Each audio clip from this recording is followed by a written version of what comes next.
Hello friends, welcome to খেল দুনিয়া। AFC champions league 2 এর কোয়ালিফিকেশন রাউন্ডের ম্যাচে 3-2 গোলের হার ইস্টবেঙ্গলের। ম্যাচে কিন্তু একটা সময় এগিয়ে গিয়েছিল ইস্টবেঙ্গল, প্রথমার্ধে 7 মিনিটের মাথায় ডেভিডের গোলে 1-0 গোলে এগিয়ে যায় এবং তারপর কিন্তু তিনটে গোল হজম করে ইস্টবেঙ্গল। তো ম্যাচে কিন্তু তুল্যমূল্য লড়াই হয়েছে, যদিও ফার্স্ট হাফে ইস্টবেঙ্গল প্রথমে যে আক্রমণটা শুরু করেছিল সেই আক্রমণটা কিন্তু 10-15 মিনিটের জন্যই সীমাবদ্ধ ছিল। তারপর থেকে কিন্তু ম্যাচ থেকে হারিয়ে যায় ইস্টবেঙ্গল এবং প্রথমার্ধে শুধুই কিন্তু আলতিন আসার তারাই কিন্তু অ্যাটাক করে গেছে এবং তারা কিন্তু প্রথমার্ধে 2-1 গোলে এগিয়ে যায় এবং বিরতির পর কিন্তু তারা 3 গোলে এগিয়ে যায় এবং তখন মনে হচ্ছিল যেন ইস্টবেঙ্গল তাসের ঘরের মতন ভেঙে পড়েছে। তবে ম্যাচের রং বদলায় ইস্টবেঙ্গল দ্বিতীয় গোল পাওয়ার পর। তারপর কিন্তু ইস্টবেঙ্গল প্রচুর আক্রমণ করেছে, প্রচুর গোলের সুযোগ পেয়েছিল এবং তারা কিন্তু গোল করতে পারেনি। যদিও রেফারিং নিয়েও কিছু প্রশ্নচিহ্ন রয়েছে, দুতরফেই কিন্তু দাবি করা হচ্ছে খারাপ রেফারিংয়ের এবং দুতরফেই কিন্তু ন্যায্য পেনাল্টি বাতিল হয়েছে। ইস্টবেঙ্গলের একটি গোল বাতিল হয়েছে, যদিও সেটা নিয়ে বিতর্ক আছে কতটা গোল ছিল, কারণ রিপ্লে দেখে কিন্তু ভালোভাবে বোঝা যায়নি যে সেটা আদৌ গোল না সেটা কিন্তু অবৈধভাবে গোল করা হয়েছে, কারণ হাতে বল চলে গেছিল গোলকিপারের, সেখান থেকে বল নিয়ে কিন্তু গোল করেছে। তো এটা কিন্তু তর্কের বিষয়, এখনই কিন্তু রিপ্লে ভালোভাবে না দেখে কিন্তু সেটা বোঝা যাবে না। যদিও রেফারিং নিয়ে কিন্তু দুপক্ষই অনেক অভিযোগ করেছে, দুপক্ষই কিন্তু পেনাল্টি পেতে পারতো এবং দুপক্ষই কিন্তু অনেক ফ্রি কিক পেতে পারতো, সেটা কিন্তু বলাই যায়। তো সব মিলে কিন্তু 3-2 গোলের ব্যবধানে শেষ পর্যন্ত হেরে যায় ইস্টবেঙ্গল এবং ACL 2-তে যে খেলার স্বপ্ন সেটা কিন্তু ইস্টবেঙ্গলের স্বপ্নই থেকে গেল। তারা কিন্তু ACL যে আরও নিচের রাউন্ডের যে খেলাগুলো হবে সেখানে কিন্তু তারা অংশগ্রহণ করবে AFC চ্যালেঞ্জার্স কাপে। তো সেখানে কিন্তু ভালো ফল করার সুযোগ রয়েছে ইস্টবেঙ্গলের সামনে। দেখা যাক তারা পরবর্তীকালে সেই টুর্নামেন্টে কি রেজাল্ট করে।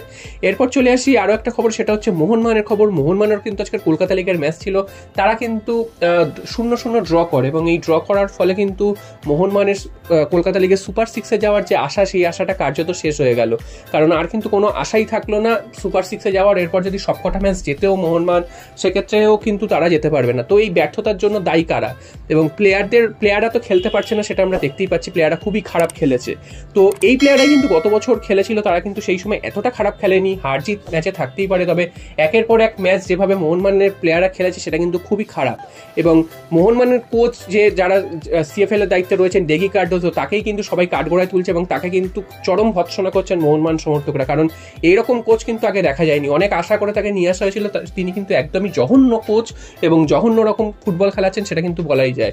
তো এই কোচের হয়তো সময় শেষ হয়ে এসছে, তাকে হয়তো যে কোনো সময় বিদায় করে দিতে পারে, কারণ জুনিয়র দল বা রিজার্ভ দল হলেও কিন্তু এই খেলা মোহনবাগান থেকে মানা যায় না এবং সুপার 6-এ যাওয়ার আশা এত আগেই শেষ হয়ে গেল, সেটাও কিন্তু একটা খারাপ জিনিস। এবং পরের পর ম্যাচ ড্র করছে, ঠিকভাবে খেলতে পারছে না। এই প্লেয়াররাই গত বছর বাস্তব রায়ের অধীনে খুব ভালো ফুটবল খেলেছিলেন, তো এই দিকটা কিন্তু দেখতে হবে।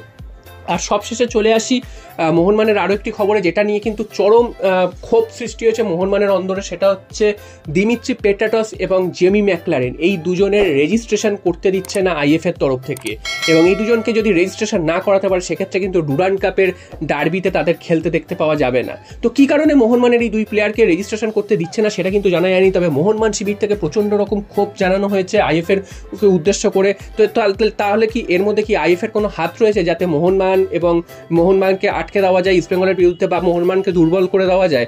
এর আগেও কিন্তু IFA নিয়ে ইস্টবেঙ্গলকে যে পক্ষপাতিত্ব করে সেটা নিয়ে কিন্তু মোহনবাগান কর্মকর্তারা অনেকবার অভিযোগ করেছে, তবে এই ঘটনা কিন্তু আবার চোখে আঙুল দিয়ে দেখিয়ে দিচ্ছে যে সেই যে অভিযোগগুলো সেগুলো কিন্তু খুব একটা মিথ্যে নয়, কারণ এই ঘটনা ঘটা কিন্তু একদমই উচিত না। তোমাদের জানিয়ে রাখি যে ডুরান্ড কাপ হলেও সবার প্রথমে কিন্তু IFA যেহেতু পেরেন্ট বডি পশ্চিমবঙ্গের ফুটবলের, তো সেক্ষেত্রে কিন্তু সমস্ত প্লেয়ারকে কিন্তু IF এর কাছে গিয়ে রেজিস্ট্রেশন করাতে হয় এবং তারপরে কিন্তু তারা খেলার ছাড়পত্র পায়। সেই রেজিস্ট্রেশনটাই কিন্তু করাতে দিচ্ছে না IF এর তরফ থেকে এবং তারা কিন্তু কোনো না কোনোভাবে আটকে দিচ্ছে। তো আর 2-3 দিনের মধ্যেই কিন্তু ডুরান্ড কাপের ডার্বি, তো সেই ডার্বিতে তারা কি খেলতে পারবেন? যদি রেজিস্ট্রেশন না করানো যায় তাদেরকে কিন্তু খেলতে দেওয়া হবে না। তো এটা নিয়ে কিন্তু মোহনবাগান সমর্থকরাও খুবই বিরক্ত, কেন এইটা ইচ্ছাকৃতভাবে করা হচ্ছে সেটাও কিন্তু বোঝা যাচ্ছে না এবং তাদেরকে আটকে দেওয়ার কারণটাই কি। তো তোমাদের কি মতামত এই বিষয়টা নিয়ে তোমরা কিন্তু অবশ্যই কমেন্ট বক্সে জানাবে, এবং এই জিনিসটা যদি হয় সেক্ষেত্রে মোহনবাগান তো ডার্বিতে কি অনেকটা পিছিয়ে পড়বে, ইস্টবেঙ্গল কি সুবিধা পাবে সেটাও কিন্তু তোমরা অবশ্যই